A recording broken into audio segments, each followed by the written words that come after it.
Before we dive in, a quick shout out to the community that makes this possible. This show is brought to you by the You Run Podcast Network, a space where everyone is heard, loved and welcomed. To support the creators and find your next favourite show, please visit yourunpodcast.com. You want to die tonight? Late at night, I tune into your show, where you talk horror with a unique flow.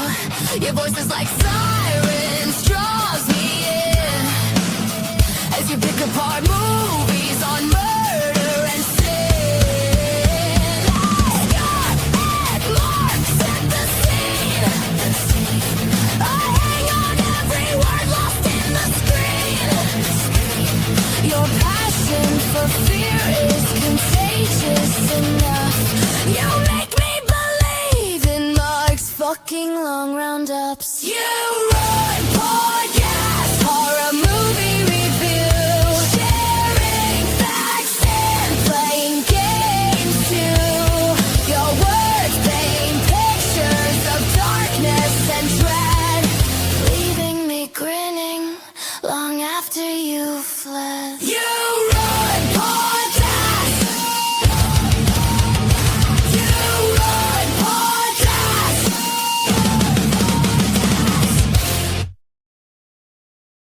Hello and welcome to the You Run Podcast. My name is Scott. My name is Kate. And we are your hosts today as we bring you a review of Alien 3. We're an interactive horror movie review show where you pick the movies on our Instagram page, which is at You Run Podcast. You also get involved in interactive features and 3-word review and voicemails and lots of other things. We also have a quiz today where Kate is going to be taking on Meltdown. If you're wondering where Marc is, Kate is effectively the boss of the show, and Kate and Marc had a conversation earlier today where Kate said, "Gone, fired, out of here. Ain't nothing I can do for you." So yeah, Marc's not with us. Kate, why did you fire Marc? I mean, quality control is really important to me, and he just wasn't keeping up. I think we need to raise the level a little bit, and yeah. Had to go. This is effectively my performance review. Dear God, yeah. I hope I do well. If not, next week, this show will be brought to you just by Kate. Yes. No, Marc has not been fired. Marc is, how do we put it delicately? He's indisposed. He's in another room in the house. Yeah. Call into the show. Guess where Marc could be. He's not here when he was genuinely excited to talk about this movie. Like, this was top of his list of ones he wanted to do this year. And he's like, "Oh, I'm really excited." This morning he's like, yeah, no, I can't be there. It's not good enough. It's a shame. Yeah, I know how much he was looking forward to it too. It's maybe we can do an Alien 3 take 2. Maybe, or maybe we could just fire Marc. Yeah, well, we can do that too. Today we're taking a deep dive into Kate's pick. So Kate used her super duper duper boss powers and went, "Do Alien 3. I don't want a poll, I just want Alien 3." And we agreed. This film takes place straight after Aliens, despite a 57-year gap in time. After they crash land on a prison planet for no apparent reason, Ripley finds herself on a planet full of rapists, murderers, paedophiles, and no, it's not Washington DC. That's going to get me in trouble. I'm kidding. With one face hugger on the loose, question mark, maybe two. This begins the process of a xenomorph being added to the mix. Not just any xenomorph, though, a dogomorph, as this one takes on the likeness of a dog. This film is a lot of fun and directed by arguably one of the greatest directors of a generation. I really enjoy this, but I want to be really clear with today's review. I like this film. I'm going to give this film a good score. But my God, I am going to tear it apart limb from limb for its plot holes, its terrible script decisions, its PlayStation 2 level CGI graphics of the xenomorph, and the missed opportunities that are far too many and far too vast not to be covered. The studio is going to undoubtedly take a lot of my wrath today because two things. One, they nearly destroyed David Fincher's career before it even began. and 2, they nearly destroyed the Alien franchise because they didn't know what they were going to do and just plowed ahead anyway. But despite all of that, I do really, really like this film.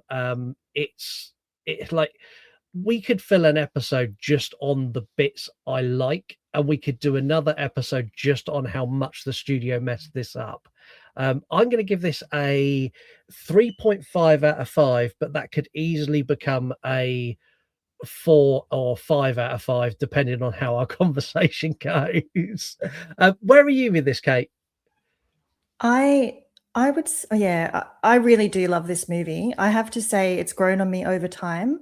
And I do understand why people are a bit harsh on it, because it really did follow up from 2 utterly perfect movies. It was a hard act to follow. It was plagued with issues in production. And, you know, there's a lot against it. There was no reason for it to come out actually as good as it did. I do feel that, look, I will never begrudge someone their opinion about a movie. There's movies that people rave about that I haven't been that big on. And I really do think each to their own. But I do feel like with this one, it's almost like people feel like it's the right thing to say that it's crap or that it's terrible. It's like, you know, people that say they hate cats, and you're like, why do you hate cats? And, oh, because my dad hated cats and my uncle hated cats. Spend some time with a cat, you might find you really like them. You know, it's kind of like that. But with this movie, I feel like revisiting it with an open mind, watching the assembly cut, definitely. The assembly cut makes a difference for sure. It does. It really does. And there are some performances in here. And I think if you're a Game of Thrones fan as well, you should go back, because for reasons, there's some really great performances. There's some really great story, you know, and I mean, David Fincher, anyone who listens to anything I've been on knows that I absolutely adore him. He's my favorite director. And there are some extremely beautiful shots in this movie. It does look a bit like a music video in some parts, but unsurprisingly with David Fincher. But I think he did a really great job. And I don't know, I feel it deserves more love. So I would give it, I'm going to give it a 4 out of 5. Yeah, and I think these are fair scores. And what you say about David Fincher and the incredible shots, like, one of the most iconic shots in the entire Alien franchise happens in this movie, and it's the xenomorph coming in close to Ripley. The studio told him he wasn't allowed to film that scene. They said, no, we don't want it. And he actually took Sigourney Weaver and went, come with me, and disappeared down a corridor and filmed that scene anyway. And now, like, if you show that scene to multiple people, like that shot of like the xenomorph breathing right down her neck, so many people don't even realize it's from Alien 3. Yeah, exactly. Oh, good on him for doing that, and good on her as well. She's brilliant. I love her position in this and how it all came to be. So I'm glad we're going to be talking about all that.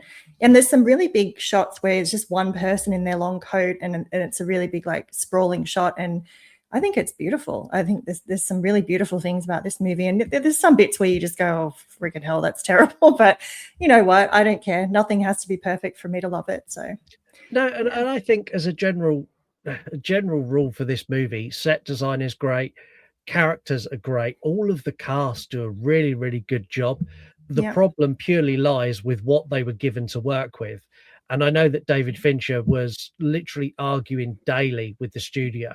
The writer who was on at the very end, the one who was finishing the movie off, he was getting calls almost hourly from the studio, to the point that David Fincher would ring him once, let it ring twice, hang up, and ring him back, so he knew it was him and he could answer it safely. Oh, God. Like, yeah. It's if you're on a movie and you're in a situation where you need to have a code to call your writer because they're being harassed by the studio so much, you know you have a problem. Yeah, absolutely. I mean, I think in the research that I was doing for this, because I watched the assembly cut, then I watched the theatrical version, and then I forgot to take notes during them about the differences. So I could get, in my head, I may get the two of them mixed up. So I'm sure you'll keep me on track there. Honestly, a lot of what I found was about the pre-production and about all the dramas that plagued it. And I didn't actually know about the teaser trailer where it said, on Earth, everyone can hear you scream. And it gave everyone the impression, because I did go, I saw this when it came out. Now, so I was 14 the year it came out. I turned 14. I cannot remember if I saw this at the movies or not. I had already I watched Aliens first, then Dad told me about Aliens, so I watched that. So I was excited for this, but I have no memory of whether I saw it at the movies or at home. But so I would have been 10 or 15. Yeah, I think this was a VHS find for me. I think this was one that my dad had in his collection, and I was like, oh, I've seen the first two. Let's give this a go.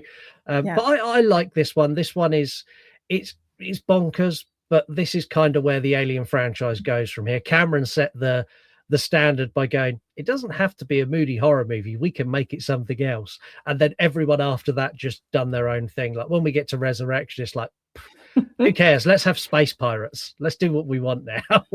And butterflies. Yeah. Right. Let's take a quick break before we dive into our full review on this one. Mama Mary on the left side, Spookster Neo on the mic tonight. Family Frights podcast, laugh till you scream, then laugh. Mama and her spooky son, put the fun in the family scare. Family Frights podcast, ghost stories, giggles, gaps. Mama Mary, Spookster Neo, this is where the cozy chills grow. Turn the lights down, turn the volume up. If the call's from inside, we still pick it up. From cursed VHS to the thing you just streamed, we're your loud best friends inside your screen. This is horror friendly, pour it strong, talk deadly. Drinks and jokes get messy, cuss you out so gently. Horror friendly, yeah, we dive in heavy. New and old, get ready. Press play.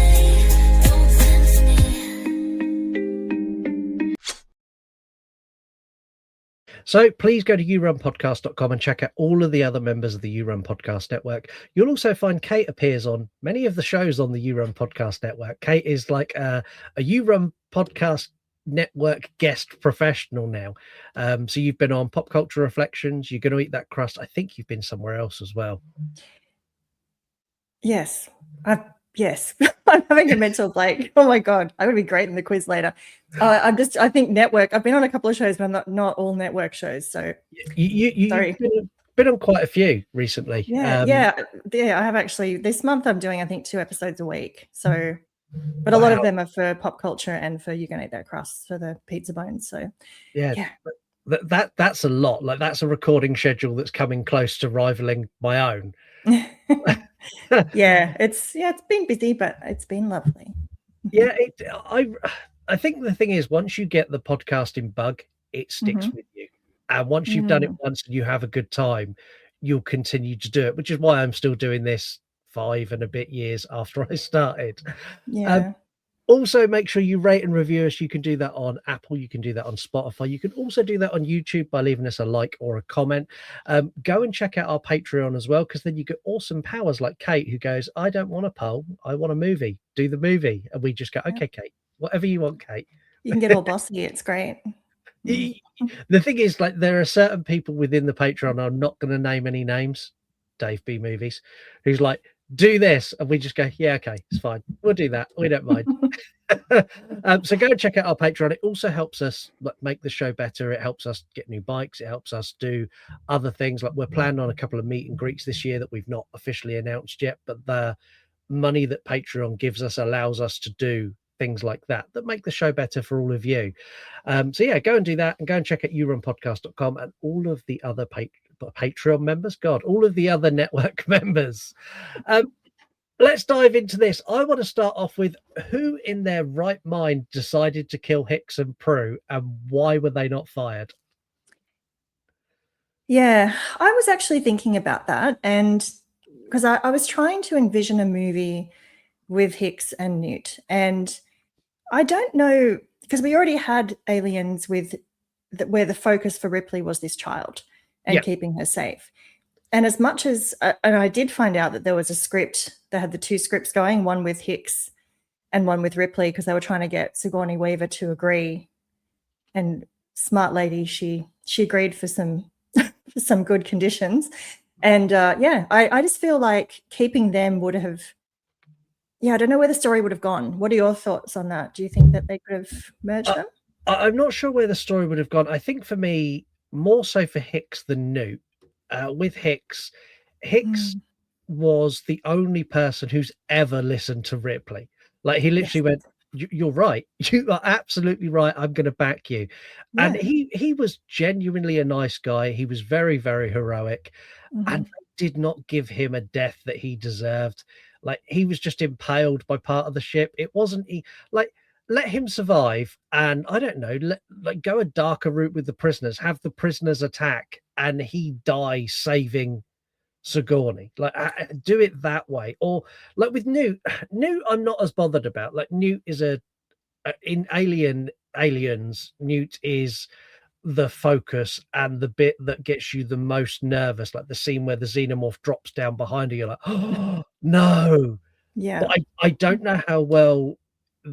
I think it's very difficult to put a child on a planet full of pedophiles and not tread some very dangerous ground.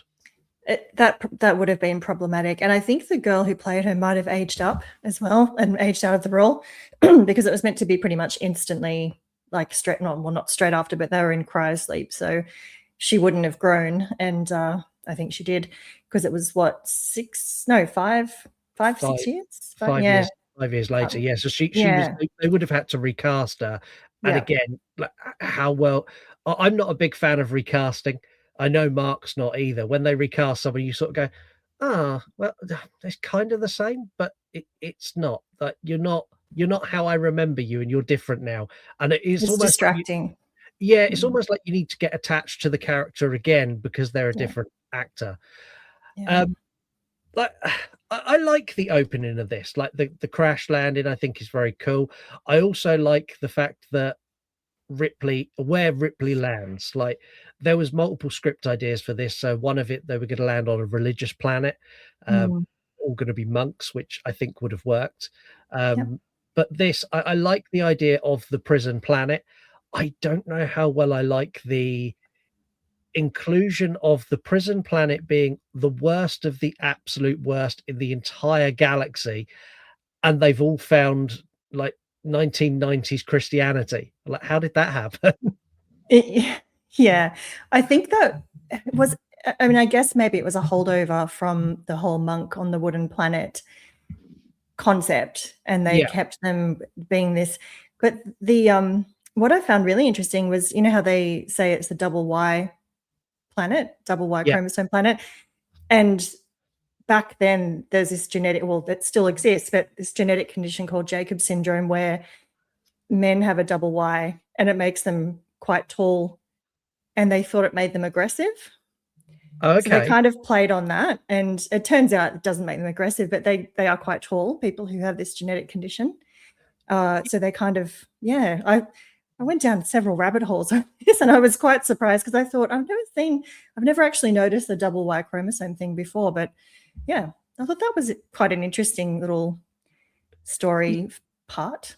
There's lots of little interesting things in here like this as well. And I think one of the things they do really well is they manage to make these group of, let's be honest, horrible, awful people. They make some of them likable, or not even likable, some of them redeemable. Some of them not so much. The group that try to attack Sigourney Weaver, like, they all needed to die horrific deaths, and I was not satisfied by how they went out. It needed to be more. But like, I think one thing that they do excellently in this is the law around, like, the planet, and the fact that they've given the religion, and the way they've controlled the environment by basically going, look, they've all taken a vow of celibacy, which gives the illusion that Sigourney Weaver's a little bit safer than she actually is.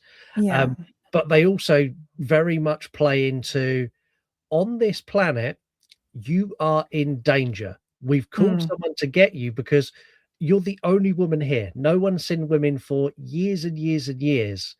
Not even Tywin Lannister. He's not seen a woman for years. God, he's handsome in this movie. If you are thinking about going back and watching this, just do it for Charles Dance's performance. He's so good in this, and he's very, very handsome. And I know that's not important, but it can be important. And I just was really mesmerized by him this time. He's so soothing. And I just, because I'm used to seeing him being such a prick. And I was like, oh, that's right. He's a really nice dude. I think he's great. I really like Pete Postlethwaite. I loved him in so many movies that he was in. And who is the person that plays, oh my God, I can't think of his name. I will think of it in a minute. Keep going. Sorry, there's an actor I try to think of. Charles Dance in this, I think, is great. Yeah. Like I was talking with someone the other day, and they're like, "Yeah, but Hicks has just died, and she jumped straight into bed with this guy, this doctor." I'm like, "Did you see him?" Like, yeah. And she's been a while for Ripley. She's had 3 instances now of nobody listening to her. She's had a very stressful work environment, and if a handsome guy lands in front of you, then yeah, right. like I literally said to the person, "Don't hate on Ripley because she went and got some." Like, like I do feel sorry for Ripley though, because she desperately wanted to be with Hicks, and that didn't happen. So their chemistry was great. Oh, Charles S. Dutton as Dylan. That's who I'm thinking of. I really liked his character because he, when he's trying to be all like, I'm a murderer and rapist of women, and she's like, well, I must make you pretty nervous, and he almost immediately softens. And he's like, oh, okay, yep, you've given back a bit and you're all right with me, sort of thing. I like that. The thing is that of all the people on the planet, he's probably the one I trust the most because he's literally so upfront. He's like, look, I'm a murderer. I am a rapist. I am not someone you want to be near. And my instant reaction to that is, but you're honest, which makes you infinitely more trustworthy than everybody else on this planet, like literally everyone else here. Let's talk face huggers. How many face huggers were there? Because I don't know if they forgot the law of Alien that once a face hugger's impregnated you, it falls off and dies, or there's a script where there was multiple face huggers, and somewhere in the mix it just got lost because Sigourney Weaver gets impregnated in our pod. We find out later in the movie that she's carrying a queen, and then there's other people who get impregnated by a face hugger too. But there's only one face hugger, and I've never really noticed it before. But this time I'm sat there going, "Oh, is there another face hugger running around? Like, what's going on? Because that one should have died." It is a problem. I do believe, and I can't remember what it was. I watched a few YouTube videos about the pre-production, and I do believe in one of the scripts there was 2 eggs. Yeah. And I hope but the problem with that is that that's fantastic that there was a script with 2 eggs, but we need to know that as the audience, because we know that these things die when they drop off, they die. So you need to convey that to us. And that's one of those things that, they really didn't sort of land with. They forgot to inform us of certain things. Yeah. No, they're on a planet full of horrible men who have done nothing but violate men and women, which is why they're there. They have a creature on that planet that literally violates people before it kills them. At what point did they go, let's not do that? Because that for me would have been, if you've got all of these prisoners, and like especially the ones who go after Ripley, if they went after Ripley and she escaped, and then a face hugger forced itself on them, as an audience member, that for me is like, that's poetic justice. Like, you tried and now you're the one that's getting face humped by a face hugger. You deserve that. That would have been quite poetic. Yeah, they really did miss an opportunity there, because when it I'm just trying to think. Oh, because in the assembly cut it's an ox, isn't it? Not the dog. Right. Yeah, that's right. Okay, so that's the bit I got that all mixed up.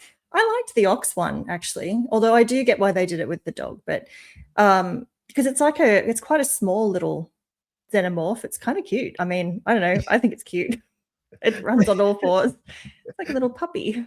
Yeah, and this is the first one where they really dive into the lore of, look, when a xenomorph or when a face hugger impregnates, that xenomorph then takes on some elements of whatever creature that is.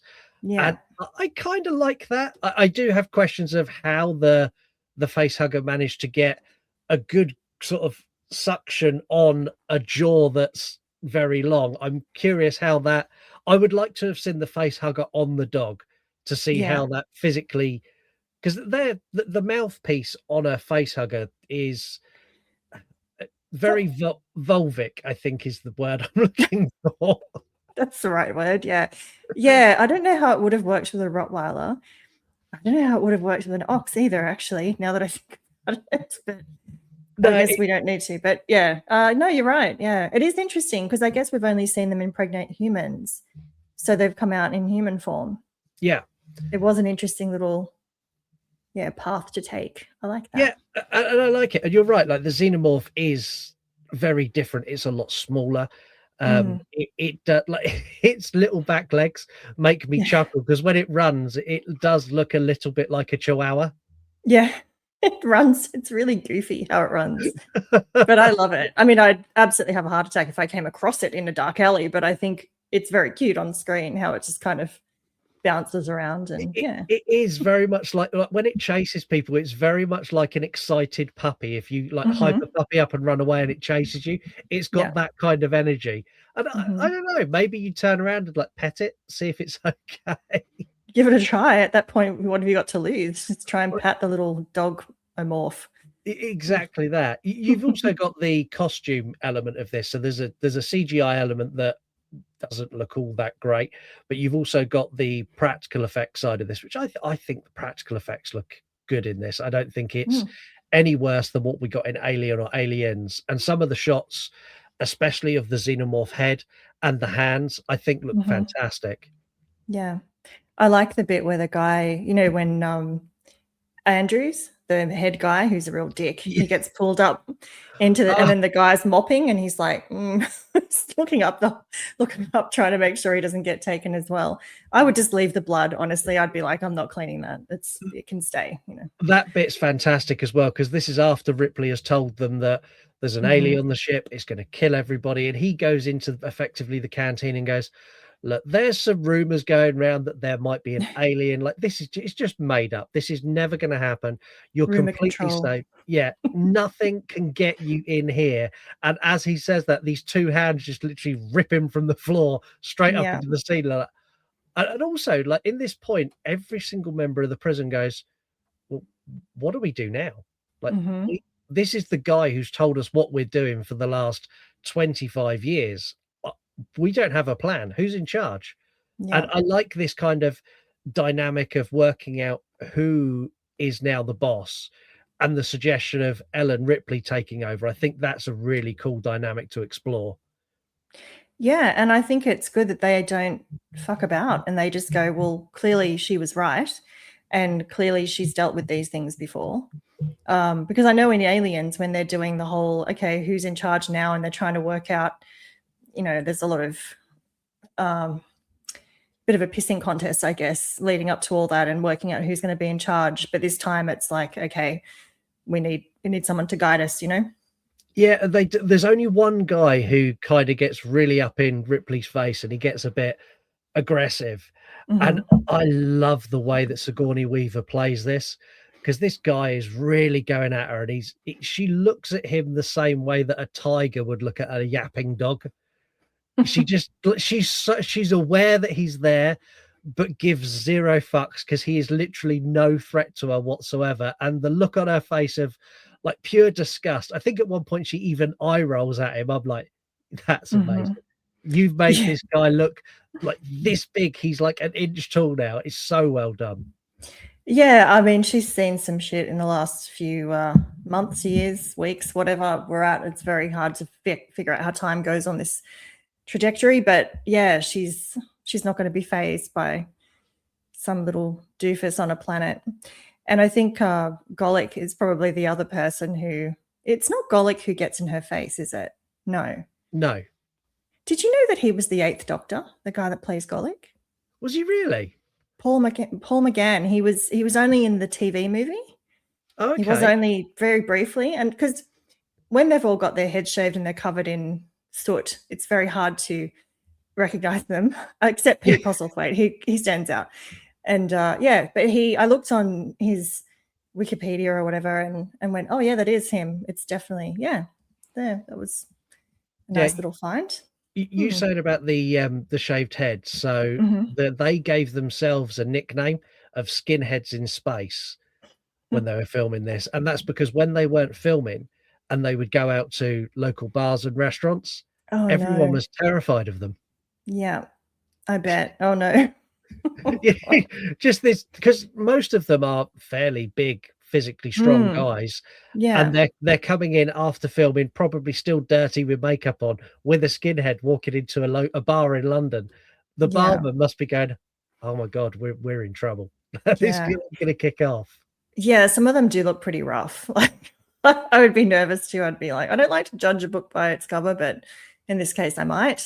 Yeah. Oh, wow. Yeah, that would have been very interesting for them because it was filmed at the same studio as the other two, was it? They filmed the first part of this at Pinewood, and then they were going massively over budget, so they moved it back to LA to film the end of this movie. Right. Part of the reason they were going over budget is they spent $7 million on sets they never used. Is that from script changes? When they were first getting into this, they had a working script and they were starting to build sets to that. They then changed the script and basically scrapped all of those sets, never used them. But even while they were filming, they were still getting rewrites.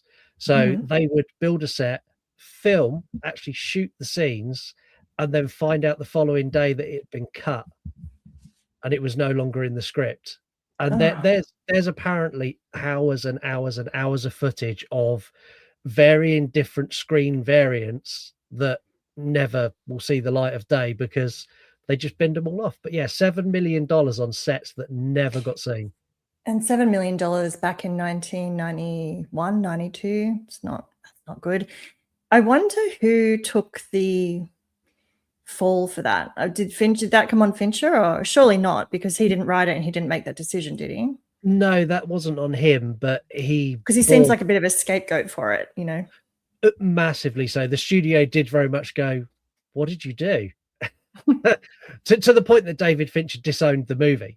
So like he walked out before it was finished and went, so it was finished. He walked out in editing and went, I'm done. Apparently he was told, you'll never work in Hollywood again. That didn't work out very well for the studio. No, it did not, because he did work again and he did wonderful things. And this is a wonderful thing.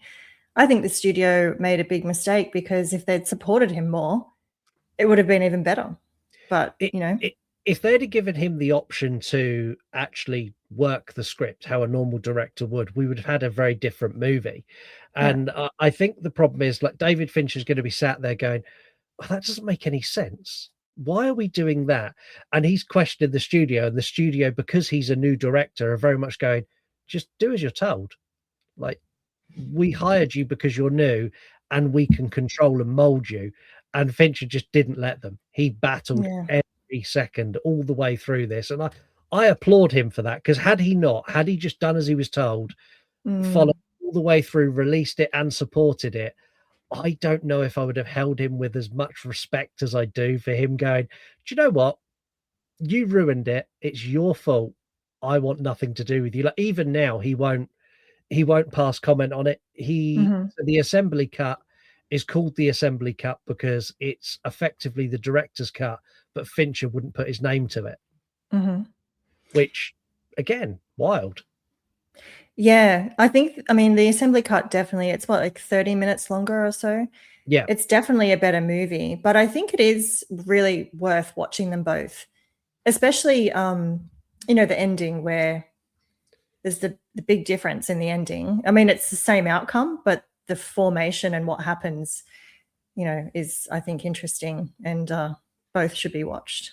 Yeah, funnily enough, me and Marc were talking before this episode going, look, I just watched Alien 3. He's like, which one did you watch? I was like, I watched the theatrical cut. He's like, well, I watched the assembly cut. I was like, I'll watch the assembly cut then. So I watched the assembly cut, and then he watched the theatrical cut. And he's like, we're covered now. Whichever one Kate watches, like, Kate will watch both. I guarantee you, Kate will watch both of these. There's some really cool concepts in here, like having no weapons makes this so much more dangerous. So the first Alien movie, they had weapons, Aliens, they had the full ass like Marines. They had Yeah. every weapon, and in this, it's like Scotty Weaver's like, "Where do you keep your weapons?" They're like, "I'm sorry, man. We're a prison planet. We don't have weapons." It's like, oh no, which that leads us into this more inventive ending, like how do you deal with something that you can't really kill because you have nothing to kill it with? And I like their thinking here, how they get to where they get to. Yeah, they're very creative, and it's Ripley. I mean, I didn't know actually until researching for this that Sigourney Weaver had said, "I don't want guns to be in this movie." I just thought that they just, well, we obviously wouldn't have guns on a prison planet because that wouldn't work. And there's only like 3 people in charge, and then everyone else is an inmate. So, because we've got what, 85, the Doctor, and Andrews, yeah. So yeah, she has to use her, tell me about this place. What have we got? What can we use? And they come up with this really ingenious plan. And I think that adds a lot to the tension as well, because you've got that POV shots of the alien chasing them through and it can run up on the ceiling, and that is quite creepy. Those shots, I think they're quite scary. I love the POV shots when it's coming down. You're like, oh, he's going to get him, and then it literally, you see it go up the wall and onto the ceiling. You're like, oh wow, and then it will do like a full jump flip back to the floor as it comes down to get them. And I like the concept of being able to use these tunnels where they're mining this ore from the waste that Weyland-Yutani have sent them, and being able to go, right, we can actually get it in here, we can trap it. It's going to need all of us to work together to close doors systematically to pin it where we need it, and then we can just dump molten metal on it and kill it. I think is such a clever idea. The only problem is, whenever you've got a plan this complicated and so many people involved, as soon as they started, even on the first watch, I'm like, this is going to go wrong. Like, there is too many people in this team who don't know what they're doing, are terrified, or are just plain stupid, and it's not going to work. Yeah, there's some pretty low IQs at work, and that's okay. Not everyone has to be smart, but in this situation, you kind of need them to have a robust set of nerves and to also understand the plan and be willing to stick to it. Because if one person bows out, the whole thing doesn't work, So. Yeah, which is pretty much what happens. Like the first person, or one person gets got, and that door doesn't get closed. The second one, the door doesn't work properly, and after that, it's like, this has all gone horribly wrong now. Like, there's no redeeming this now. You're in trouble. What do you think on Ripley being impregnated? Because normally when we get a facehugger impregnate someone, it's a very quick process from facehugger to chestburster to xenomorph, where she carries this for literally, she carries it to term. She has a full ass pregnancy in this movie. She does. It's very sad because we love Ripley and we don't want to see her harmed. So Sigourney Weaver did give the condition that I have to die at the end of this movie, and as well as I want an executive producer credit and a lot of money. I think it's interesting how they do it, because he talks, the doctor talks about how he must be feeling sick from coming out of hibernation or whatever it's called so quickly. And we think, oh, she's just feeling sick. And then she starts to cough and you're like, oh no, what? That's not a good sign. That's what the guy was doing in Alien, and then he died. And, I think they tease it really well, and you're starting to get very nervous because we love her so much. I think it's pretty genius, actually, that because it means that she's kind of untouchable. The alien's she knows it's not going to kill her while she's gestating. So, and the realization when she has that moment where she's like, because it kills the doctor in the infirmary area, and it's like it literally does, like the inner mouth of the alien in this movie is lethal. So it pops out, pops a hole straight through his head, and he's dead. And then it doesn't attack her. At that moment when she had the realization that it's not going to hurt her, I'm like, kill it, attack it with the axe. But she doesn't. She runs off to tell everyone, oh, by the way, the xenomorph won't get me. Yeah. And Golic thinks it's a dragon. He's like, oh, I saw the dragon. The bit where he's like, I saw a dragon in the tunnel, and Ripley's like, There wasn't a dragon, bless you. There wasn't a dragon.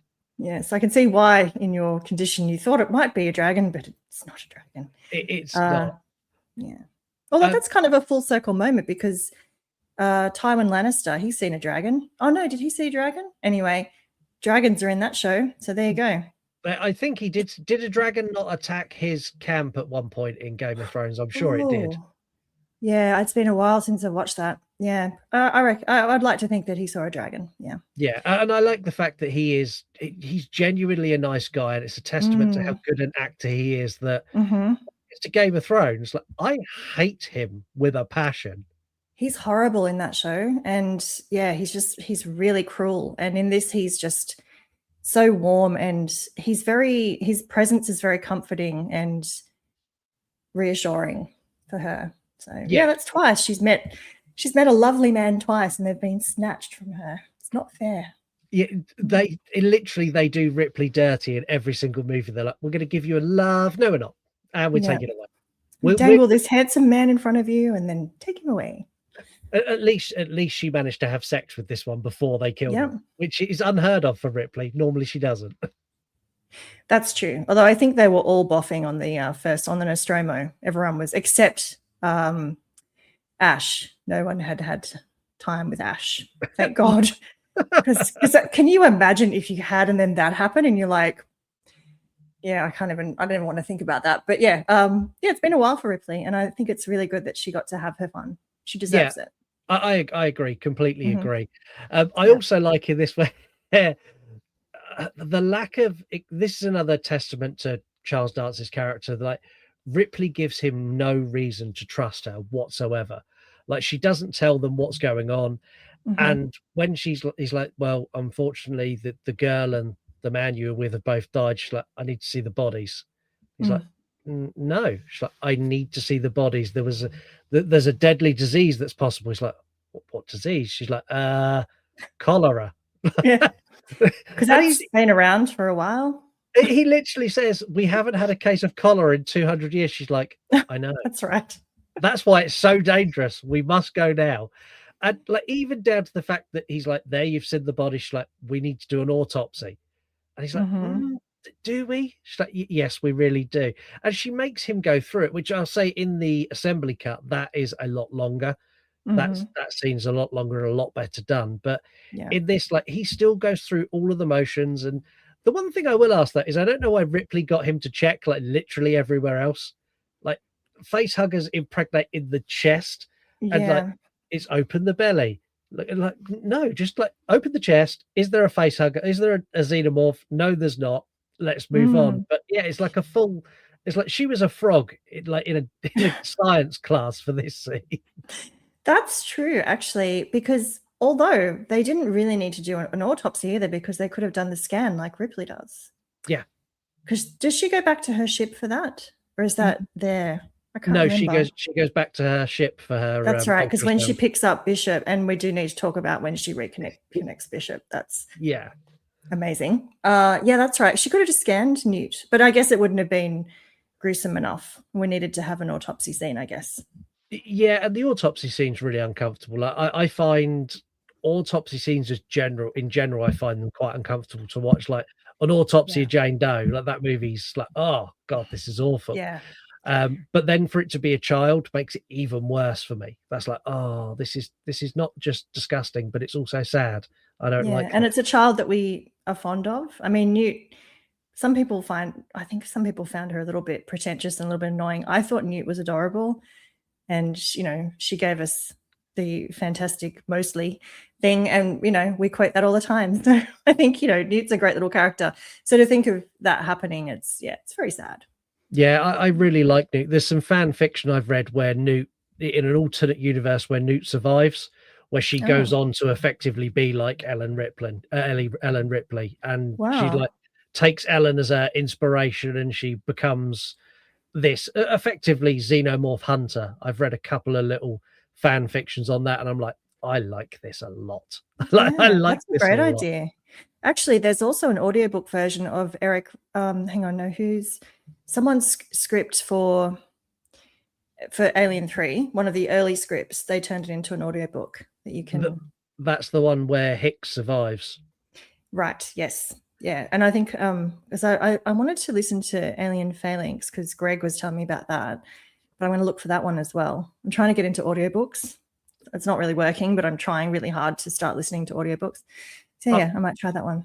I really struggle with audiobooks, and I don't know what it is. I tried one a little while ago, and I started to get into it, and then they introduced a character, and I didn't like their voice, and it really got like grated on me. I'm like, no, I'm done now, and I just stopped. It was a really good book, and I was just like, no, I don't like you, and it's not like on screen where I'm going, oh, your voice is really annoying, but like you have character attributes that I'm looking at, like you've got like a really weird eye or whatever it is. Like there was nothing to hook me to that character. I just lost interest.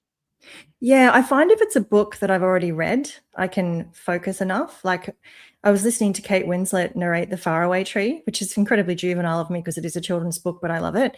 And also The Exorcist, I was listening to the audiobook, scared the shit out of myself. I had to turn it off because I've read the book and it absolutely terrified me. And then I started listening to it like a moron and thought, I can't even, it's so scary. So yeah.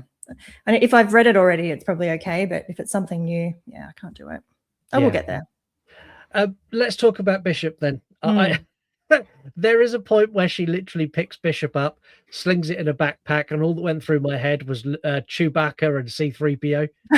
Yes. It's exactly the same. Yeah. Like the fact she picks up like the top part of his torso, but she picks up a random arm as well and like slings it in a bag. I'm like, oh, come on. Why are we doing this? Poor Bishop. It is like that. That is so good. Yeah, I love that scene with, because I really like Bishop. He's, and it's so well done. And they made that replica without taking a cast of, what's the actor's name? Lance Henriksen. Yeah, that's it. Sorry. Oh, mental blank. Yeah, they did it without even, and it looks like him. I think it looks perfect. And he's still a bit cheeky, like my legs hurt, you know. I love Bishop. I like that he does my legs hurt, but he also explains obviously there was an alien life form on the ship. Yeah. And then after he's done, he basically goes, anyway, now I've given you all that information, kill me. Yeah. This is not how I want to be. Please kill me. I'm not looking my best. Can you please end it? Terrible. I have had better days than right now. So if you could like disconnect my head and torso. Yeah. But she doesn't even say goodbye to him. She just goes, and it's like, you could have said thank you for crawling through that scary ass tunnel and bringing the ship. Like that was really solid of you because I didn't want to do that. No, she just very emotional. I mean, lacking in emotion. I just thought a thank you or a goodbye would have been warranted in that instance. I think at this point, Ripley's kind of over everything. Yeah, that's true. Yeah, she's well and truly over it. She's very much had like a bad week. I'm done. Like I've been impregnated by an alien. I've lost 2 loves this week. I'm on a prison planet full of rapists and pedophiles. I had to shave my head. They paid her a fortune to shave her head as well. She does look great with a shaved head, I have to say. It suits her. She's a beautiful woman. She really is. And I think shaving the head works because it allows her to be, like within the story, it works because it allows her to be less feminine for the prisoners, which they then equate her as like almost like one of the guys. And there's a shift from when she shaves her head in the characters that you can see. And I like that. Yeah, her looking androgynous, I think also, yeah, you're right. It doesn't make her stand out. And it does make her look a lot tougher too. Yeah. But Charles Dance, I mean, Clemens, he's pretty into it as well because she has a shaved head when they're together. So he thinks she looks pretty. Yeah, I have no issue with the woman with the shaved head. I think she looks great. Yeah. They did need to do reshoots on this, and they offered Sigourney Weaver $40,000 to shave her head again, which she declined because her daughter didn't like it. It scared her. So instead, they spent $16,000 on a bald cap to do reshoots. Wow. Do you want to hear an interesting side story about shaved heads? Yeah. So you know how Patrick was a war boy and he did the shaved head thing for that, my son? Yeah. So he actually got called in to do a few days with George Miller to be Anya Taylor-Joy's head double because she didn't want to shave her head again. So on the poster, the head part that you see is Patrick's head. And he got to do a day or two with George Miller. And he had, thankfully he's got really thick curly hair. So thankfully it grew back perfectly. I was a bit nervous. I thought, the curls might not come back because he had to shave his head right down about 4 or 5 times. But there you go. Wow. Yeah, I don't blame her. It takes a long time for it to grow back. And I can see why she was like, I don't want to do that again. The thing is, when I've shaven my head before, and when it grows back, it just anyone who shaved their head, when it grows back, it just grows out for a certain amount of time. You end up looking roughly like a microphone for a period of time before you can do anything with it. Oh, that's good. And then you've got people like Mark who shaved his head once and it's never come back. No. Well, see, that's a nerve-wracking thing. What if it doesn't? I'm of an age now where I could shave mine and it may not come back, so I'm never going to take that risk ever. Yeah, I've never shaved my head, and I don't know that I would be able to pull it off. But all power to people that can pull it off, and it looks good on them. But probably not for me. But it'd be a lot easier though. God, it'd be saving a lot of time. But I think she looks good, and I'm glad. You're right. I'm glad they did it because I think it does make her sort of one of the team. When they're all working together as well. Yeah, I do as well.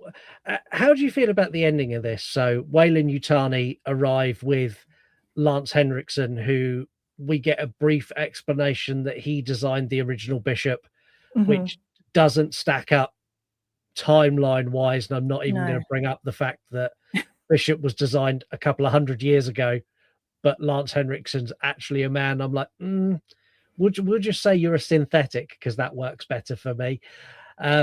But them turning up and Sigourney Weaver doing the over the let's be honest, over the volcano, because as much as this is meant to be a smelting plant, they literally just used the backdrop of Mount Doom.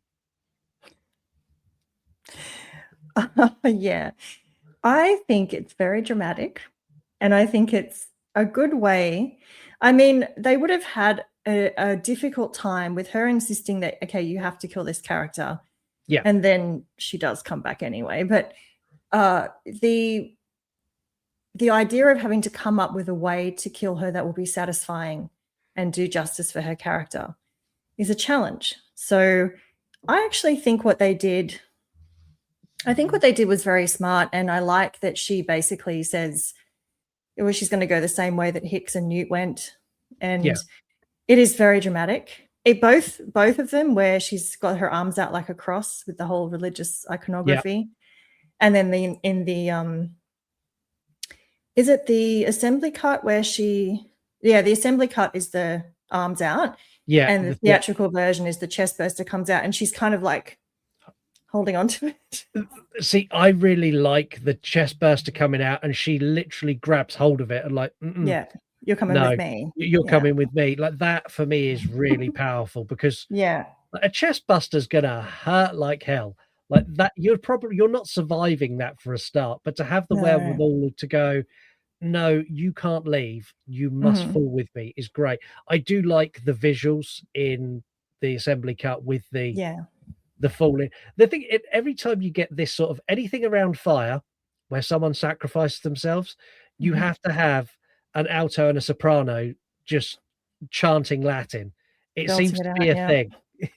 Like, in this scene, you've got ha ha ha ha ha ha. It's like, come on, again.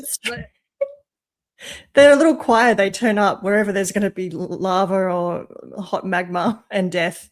The little choir turns up and starts their chanting. If you visit a volcano and there's a choir there, probably leave. Run. Yes. Get out. You're right, actually. It is very dramatic. Yeah, I don't know which one I prefer, whether I like the arms out. I think I like the chest burster coming out. And it is pretty, I mean, the timing was impeccable, really.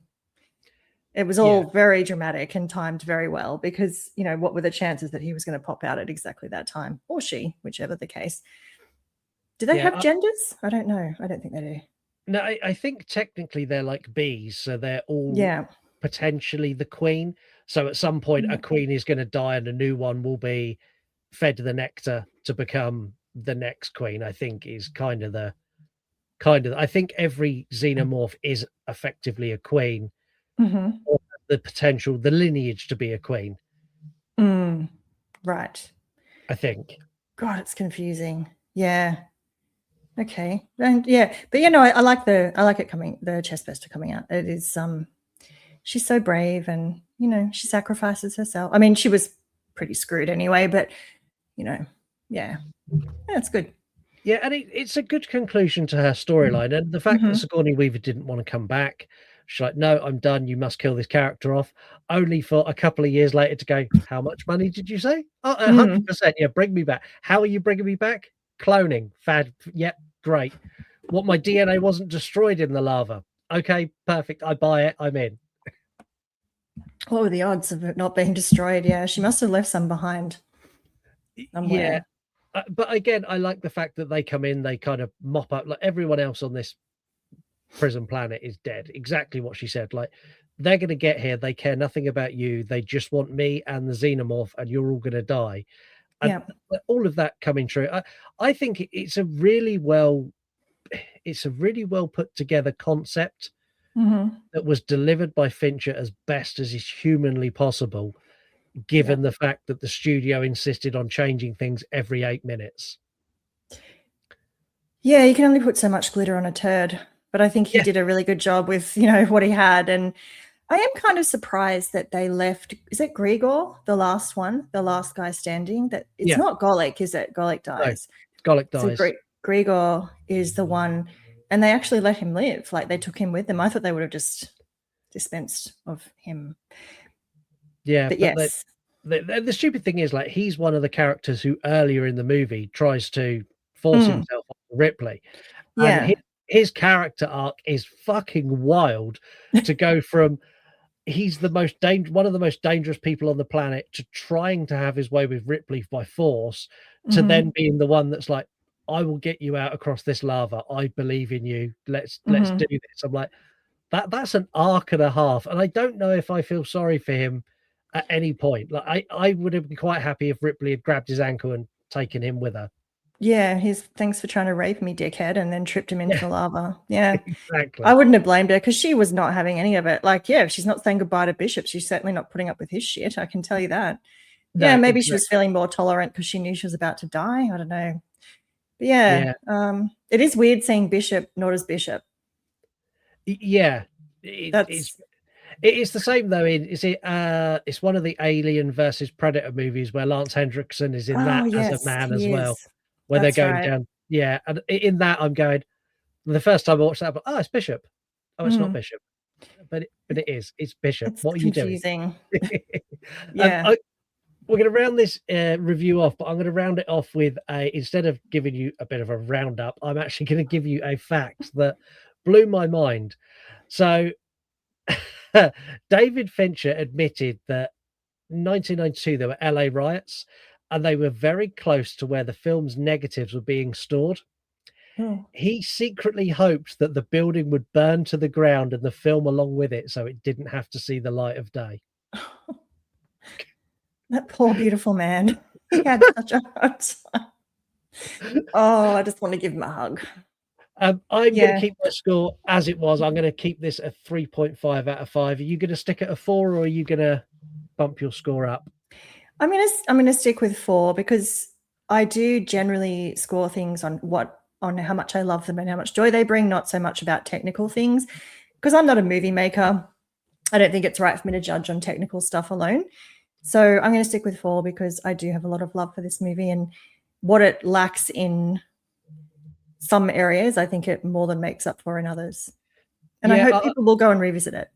Yeah, I think people should go revisit it. And you're right, like what it lacks in continuity and lore building and storytelling, it makes up for with character performances, with the overall narrative. Like, I think there's so much good in this movie that's overshadowed by a couple of little mistakes. And I really enjoy it. And I think going in knowing all of the facts behind it makes it a different watch as well. When you know that David Fincher run away with Sigourney Weaver to shoot that shot that is now iconic, when you know that he battled for every single thing that he got in the film.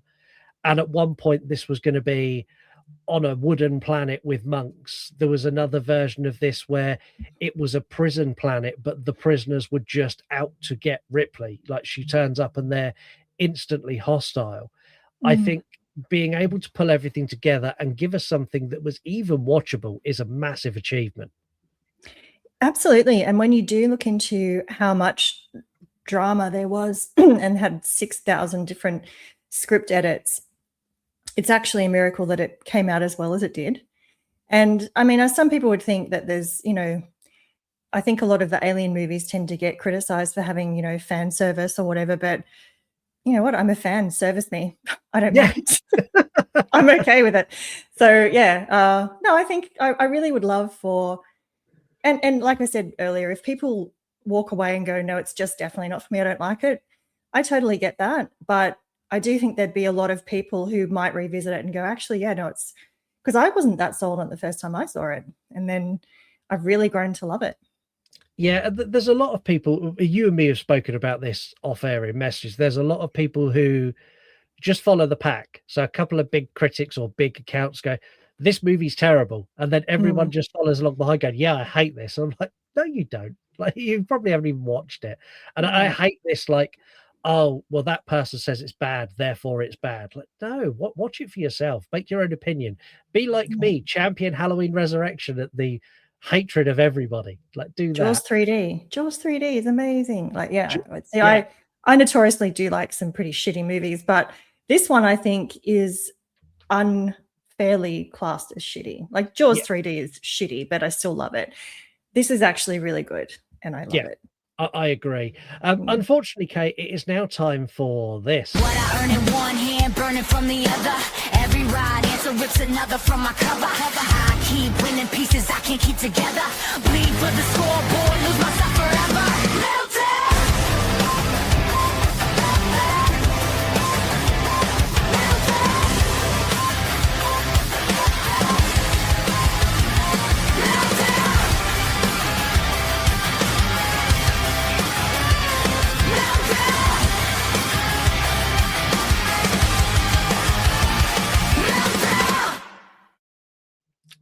So you are the first real live guest to take on our new quiz Meltdown. There are 10 horror movie related questions. Everyone you get correct, you get 10 points. If you get one incorrect or you pass, you lose 15 points. Okay. So the idea is to leave with positive points. Marc was the first person to try this. He left with 20. I think he left with 20, but I had a message to say, you can't do maths. It was 25. So I'm going to give Marc the benefit of the doubt, and Dave B. Movies, who corrected my math skills. And I'm going to say Marc has 25 points. So these start very easy. In fact, no, there's a mixture. There's a mixture of really easy and really hard in here. Okay. I'm a little bit nervous because I tend to lose all thought capacity when I'm getting quizzed on something, and then I look like an idiot. So I don't know, this could go either way, but I think the fact that I'm technically your boss means that I should get some clues. I don't know. That's just my thought. There may be some assistance throughout. Okay. We don't want too much. You could just type me a message or something so no one else sees it. No, I'm just kidding. Yeah, I do want to see how I go. And I definitely don't want to hear this after we've recorded. You're gone. Fired. Out of here. Ain't nothing I can do for you. So I do enjoy the episodes a bit too much to fire you, but we'll see how we go. Let's kick off with number one. What year was Alien 3 released? At the movies? At the cinema? Yeah. 1992. That's correct. There you go. 10 points. Nice, easy start. Question number two. What Spanish horror movie is directed by Juan Antonio Bandeira and produced by Guillermo del Toro, set in a children's home?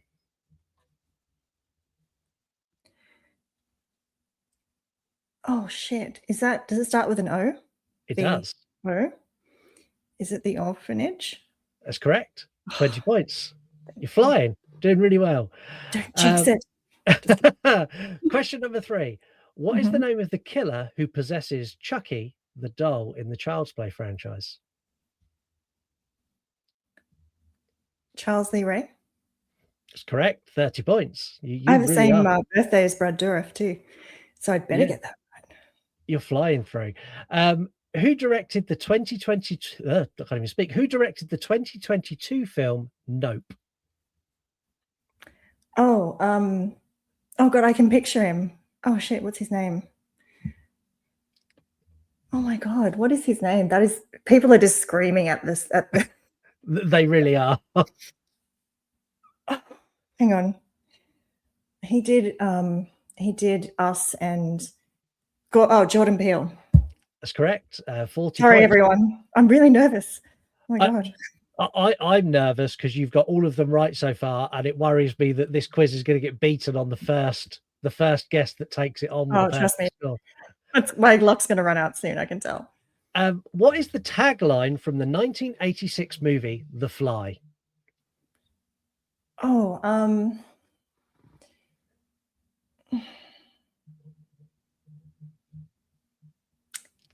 trying not to do dead air because Mark will be going, stop it. But God, I know that. I was looking at that. I was reading about The Fly the other day. How many words in the sentence would I be able to ask that? There are 1, 2, 3, 4, 5. Does it start with a B? It does. Be afraid, be very afraid. That's correct. 50 points. Fuck. This quiz is getting smashed. I couldn't tell if it was, because I know she says that, but I wasn't sure if that was actually the tagline. I had that in my head and I thought, is that the tagline? Sorry, continue. Yeah, you do really well. Like really well, like concerningly well. What horror film kills a character by smashing them into an invisible wall on a dirt bike? Oh, Cabin in the Woods. That's correct. 60 points. I'm really concerned now. No, I watched it recently. I rewatched it. Did you? I do actually really like that movie, but yeah. I really like that movie. How many people does Jason Voorhees kill in the original Friday the 13th movie? Well, Jason or his mum? Because Jason, well, does he kill her at the end when he pulls her into the lake? Because we don't see her die. That's the question I'm asking you. How many? Shit, well, I don't know the logic behind your question. On-screen deaths for Jason? Yeah. Actual Jason? Yeah. I would say none. That's correct. Because the girl who he drags into the lake starts in the second one. So yeah. Okay, you have 3 questions to go and are potentially on for a perfect score straight away. You're on 70 points. Question number 8. What is the name of the camp in Sleepaway Camp? Oh, shit. My God, I just listened to an episode about that. I'm going to get this run. I can't remember. I really cannot. Oh God. It's going to really piss me off too, because I know it and I can't think of it. I'm going to, I don't know, Camp Death. It's not that. I just had to say a word, so you'll give me the answer. Okay, so you lost 15 points for that, so that puts you on 55. It's your fault because you said it. I blame you for that, man. The answer is Camp Arawak. Oh, shit. Yeah. Okay. Sorry. Yeah. In it, what is the name of Georgie's boat? Oh my God, I just reread this. Oh,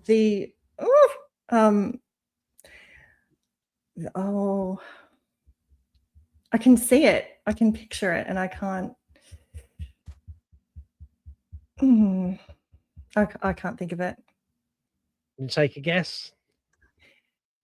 You jinxed me? No, it was the SS Georgie. Take you down to 40 points. You're still top of the leaderboard, though. This quiz. Oh, I bet he's done. Or actually, no. I guess Marc did it. So yeah, I'm not the only person. No, you're not the only person. This quiz is brutal. Like I said to Marc when we put this quiz together, you could fly through and get loads right and then literally lose everything, or you could start in minus figures and work your way up to 0. Last question. This is one that if you don't get it, I think you really will kick yourself. So what 2007 David Fincher film stars Jake Gyllenhaal, Robert Downey Jr., Brian Cox, and Mark Ruffalo? That would be Zodiac.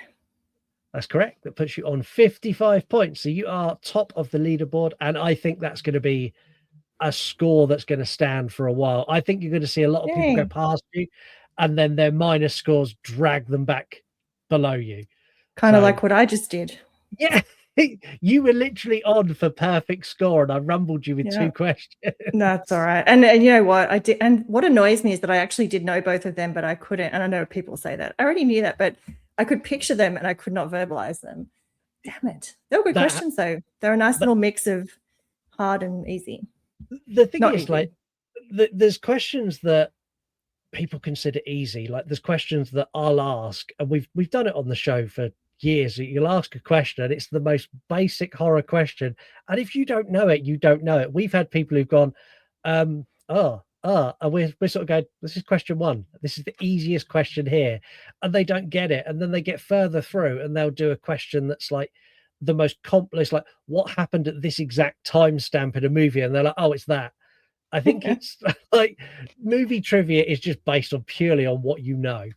And it's the fear of looking like an absolute dickhead, I think, is what stops your brain from working. And I think sometimes people get the impression that you know about something and you're like, oh, no, I don't. I actually randomly knew the scientific name for a chicken once in trivia. Oh, really? And then people got the impression that I knew a lot of shit. And I was like, no, I actually don't know a lot of shit, but I did know the scientific name for a chicken. Yeah. And the reasoning why is long. I won't bore you with it. Okay. But yeah, you can give people the impression that you're going to do really well, or be so scared that you're going to look like a moron that your brain stops functioning. So yeah, because I feel like I did okay. That wasn't too bad. You've done really, really well. Really, really well. Really impressed. I've done quizzes before. I've gone on shows before who've then hit me with surprise quizzes, and I've done dreadfully. Like, I went on the Girl and the Gay podcast, and they pulled a quiz out of nowhere, and I think I scored 2 out of 10. Like, it was awful, and it was all stuff that genuinely, like, when they say the answer, I'm like, oh God. How did I not know that? I did know that, and I just couldn't get it out. Let's do 3-word review. So we have one enthusiastic horror fan official, underappreciated gem. I'd agree with that. Old and nerdy bastard, slept on movie. Again, I agree with that. Dave B movies, super sexy Sigourney. Dave likes a bald lady too. Yeah. Utter horror Johnny. Use the original script. I actually messaged this guy and said, which one? which one of the 5 scripts did you want them to use? Flesh control, why kill Newt? Well, I think we've answered that, because you can't put a child on a paedophile planet and not end up in massive trouble when you go for certification of your movie. And finally, this one, I've used this one because I think it's a really weird, I think it's a really hot take. Gory Rory Ill, better than Aliens. That's interesting. I do know a few people who've said it's their favorite one. So there are people. Where would you rank this one personally? Like, it's kind of middle of the road. It's above Prometheus and Covenant, because I'm not a big fan of those. It probably sits, it is kind of literally middle in the franchise for me. Like, below it is the Covenant movies, and Alien versus Predators, they live below it. Romulus as well is out there. Yeah, I think this and Romulus kind of sit almost in the same place. This, Romulus and Alien Resurrection, kind of hold that middle ground, but this sits at the top of those 3. Right. It's a solid third for me. So I'm Alien. I don't like to compare those two. I think they are very different movies, but as far as my favorite, it's Aliens, then Alien, and then this. And I did really love Romulus though. But I love all of them except Alien versus Predator. But yeah, basically what the point I was making, sorry, is that I've listened to a podcast episode where the person hosting and the person they had on as a guest, I can't remember the name of it. It was a while ago, but this is both their favorite. So yeah, people are there are people out there who, and it kind of makes me happy that there are. Yeah, it deserves it. Me too, as well. We have no Mark, so the VHS hunt this week is actually going to be done by me. So I guess we'll play the music just so Mark knows how we feel about it. Let's take a punt on the VHS hunt. I don't care what you say. Mark is not a... He is this week because he didn't turn up. I'm still waiting for all the voicemails of guesses why Mark is not here. I'll be interested to see what people come up with. But this week, I dug out my DVD copy of Alien 3. Nice. Like, this is one that I got really early on when I started collecting. Like the Alien movies as a whole, I've got all of them on individual DVD sat behind me, and I think it's just that hand. Yeah, it's reversed. Just there. No, this side. There. There. That's the Alien quadrilogy. That Marc actually sent me that for Christmas. So I've got that, and I've got all of the Alien movies. The only one I haven't got yet is Romulus, but I plan on purchasing that and adding it to the list, because I think, especially for the Alien movies, physical media is really, really important, because like, on all of these, the amount of special features and bonus footage, like this one has got the normal cut and the assembly cut, and it's also got all of the behind the scenes stuff, and there's a little documentary on there where people are talking about how bad it was. David Fincher going, it was fucked. David Fincher is the one person that does not appear on that. Like, he's not at all. Like, don't put him on camera. I feel really sorry. Poor David Fincher. I do too. Oh, the poor man. Sorry to interrupt you. I just thought that was really funny. Poor David Fincher. We need like a GoFundMe for David Fincher, not for money, just to give him hugs. In fact, give David Fincher the next Alien movie. Yes, and I actually, because me and Justin just did our first episode, and I talked all about David Fincher, and I actually talked about a movie that I want him to remake on that episode. So, yes, he can do no wrong in my eyes, and I think that, yes, he deserves lots of hugs for this. Yeah, he's David Fincher is honestly exceptional. Like, just watch, like, pick any of his movies to look at how he directs, but if you want to see how he tells a story, watch Seven. Watch the director's cut of Seven. Like, that is just phenomenal. He's such a good director. My favorite movie. I actually had my little Chester the Chestburster around here. Actually, I think he's in this room somewhere, because he made an appearance on an episode recently that hasn't come out yet. I should have grabbed him. Damn. Oh well. Right. Well, that is the VHS hunt. Do I play the music again? Well, it's kind of a thing now. We'll do it again. Yeah. Let's take a punt on the VHS hunt. I don't care what you say. Mark is not. Mark is a. Right. That is sadly the end of this episode. Kate, huge thank you for coming on. It's lovely to have you on. Like, we speak quite a bit. We speak in messages. We speak on Patreon. You have a genuine interest and support for the show, and I honestly can't thank you enough for everything you've done for us. Thank you. That's so lovely. I'm really, I'm a huge fan of both of you, even though Mark isn't here to hang out.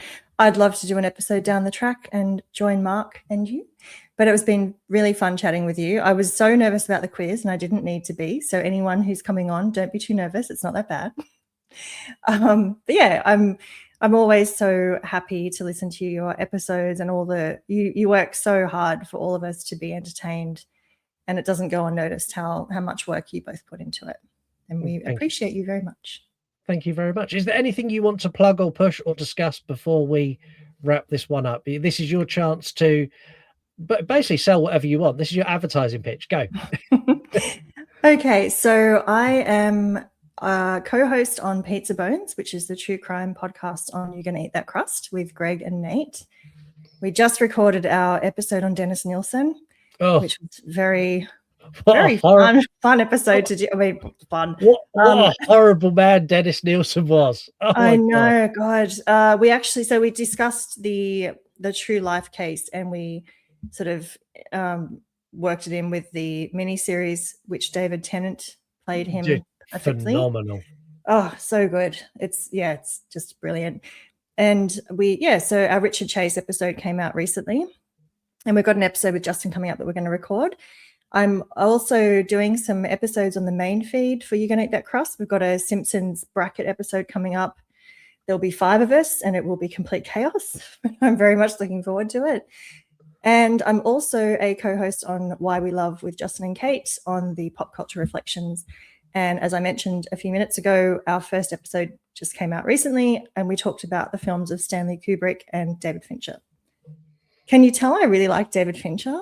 I can. Also, I'm so interested in your journey from being podcast listener to now multiple podcast host, and have you found it addicting? Is that what it is? Because I know when I started, I'd done one and I was like, this is awesome, and then didn't stop.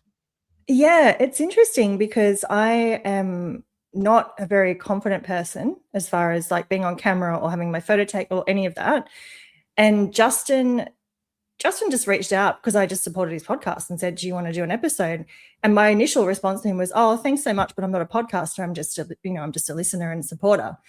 And he was like, yeah, but you could, and I thought, oh, the reason I said yes, and I've told a few people this story, the timing was just really fortuitous because I had just very recently lectured a friend about trying new things. Oh, okay. And I thought, oh, okay, I'm going to do that thing where I'm going to be a hypocrite. So I thought, you know what? You only live once. I'll give it a go and I'll do an episode. And we did our Britpop episode. And then I thought, oh, that'll be, I didn't actually expect to. It's not something I'd ever kind of considered doing. And then, it's just kind of rolled on from there. So, I really enjoy it. And it's, I'm getting more confident. I still feel like an imposter, but I'm feeling less like an imposter every day. And I think that the support that I've had from Justin and Greg and Nate and you and, all the amazing people in the community has really made it a very joyous experience. So, and everyone's been really nice. No one's been mean yet, not to my face anyway. So, that's good. Yeah, you are really good at what you do, and I find you, like when I've listened to you on other shows, I find you really, really interesting to listen to. And you've always got really good points that not everyone else spots. I think you watch films very differently. Well, everyone watches films differently, but you pick up on things that other people miss, and that's what I enjoy about listening to you. As for feeling an imposter, I still feel like an imposter now. Like I come on and like when I get messages, or when we get messages, or when we get like voicemails or stuff like that, I'm like, why do people care? Like I still now don't get my head around it. And like I got spotted in the wild not that long ago, and someone recognized me, and I absolutely freaked. I was like, oh, well, it's nice to meet you. Okay, bye now. And I literally sat in my car afterwards going, what just happened? Like the most surreal thing ever. So yeah, I still feel like an imposter now. But you're not, and I'm not, apparently.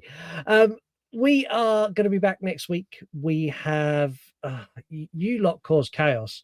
We do a program where you get to vote for the movies. The idea is you pick a winner. You tied the finale on a week that Marc had the wild card pick.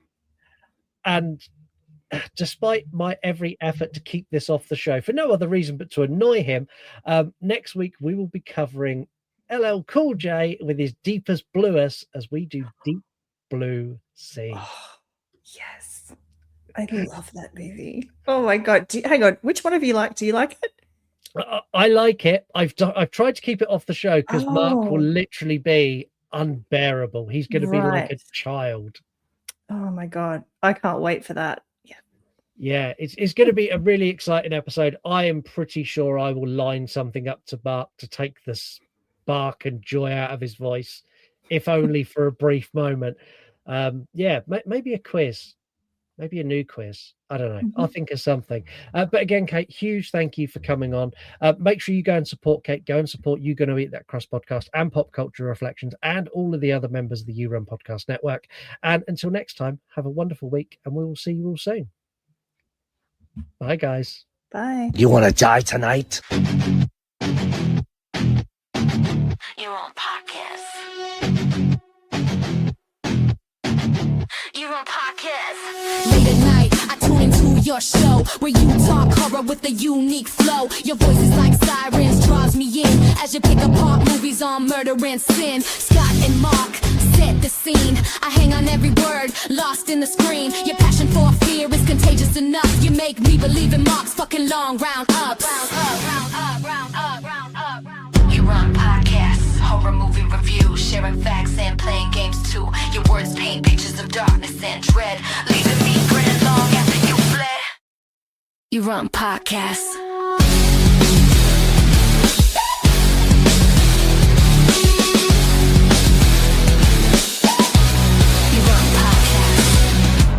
You're gone. Fired. Out of here. Ain't nothing I can do for you.